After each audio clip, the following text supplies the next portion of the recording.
Merhaba sevgili herkes. Bugün hep birlikte kaktüs yapacağız. Tatlı, küçük, büyük, sizin zevkinize göre. İsterseniz büyüklü, küçüklü, uzunlu, kısalı, tombullu hiç fark etmez. Tamamen zevkinize kalmış. Görsel hoşunuza nasıl gidiyorsa öyle yapın. Ben önceden taşlarımı düz renklere boyadım. Elinizdeki herhangi bir yeşil tonunda boyamaya başlayabilirsiniz. Ayrıca böyle elinizde renkli boyalar olmayabilir. Tek boya olabilir. Beyaz ekleyerek, siyah ekleyerek, koyultup açıltarak kendinize yeşil tonlarını oluşturabilirsiniz. Ben önce açık yeşilden başladım. Fırçamın altıyla beyaza batırarak nokta nokta bir şekil verdim bir tanesine. Evet, koyu yeşile geçtim. Koyu yeşilde de elimdeki yeşillerden uzun uzun halkalar oluşturarak devam ediyorum. Evet, açık yeşil, koyu yeşil, beyaz noktaları karışık yapabilirsiniz. Ben boyuna yaptım bunları çalışırken. Bu arada zeminlerimizi boyarken her zaman söylediğimiz gibi fırça yönleriniz lütfen hep aynı yöne olsun. Kesinlikle her renkten her renge geçerken fırçalarınızı yıkayın. Kuruduğundan emin olun. Ben peçete kullanıyorum kuruturken, yıkadıktan sonra. Muhakkak kurutarak çalışın. Üçüncü taşımıza geçtik. Ortalarına siyah çizgi çiziyorum öncelikli olarak. Bu arada yukarıda gördüğünüz iki küçük turuncu taş kaktüslerimizin en son üzerine yapışacak taşlar.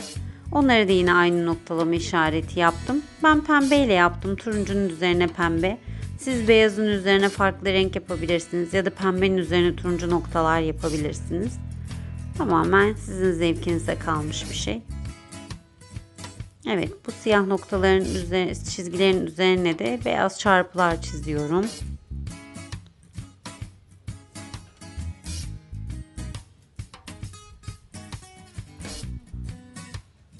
Muhakkak taşların önce bir yüzünü çalışın. Kuruduktan sonra arkasını çevirin.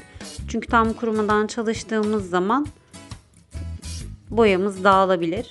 O yüzden ben şimdi diğerlerini kurumaya bıraktım. Bu koyu yeşil taşlarımdan kurumadığı için diğer turuncunun önce ön yüzlerini yapmıştım. Şimdi arka yüzlerini aynı şekilde noktalamalarını yapıyorum.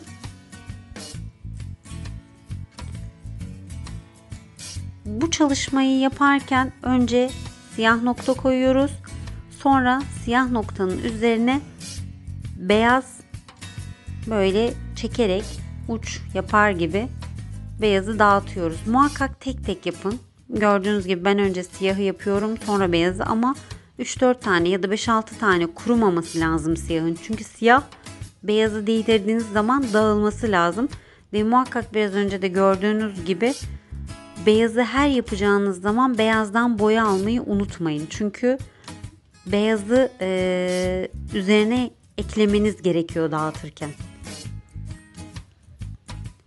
Evet, üzerine şapkalarını yapıştırıyoruz şu anda. Ben elimdeki saksılardan kullandım.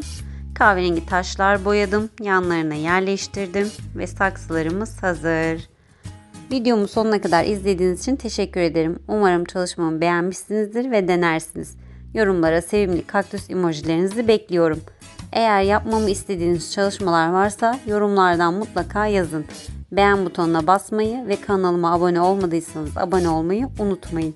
Bir sonraki videoda görüşmek üzere. Hoşça kalın.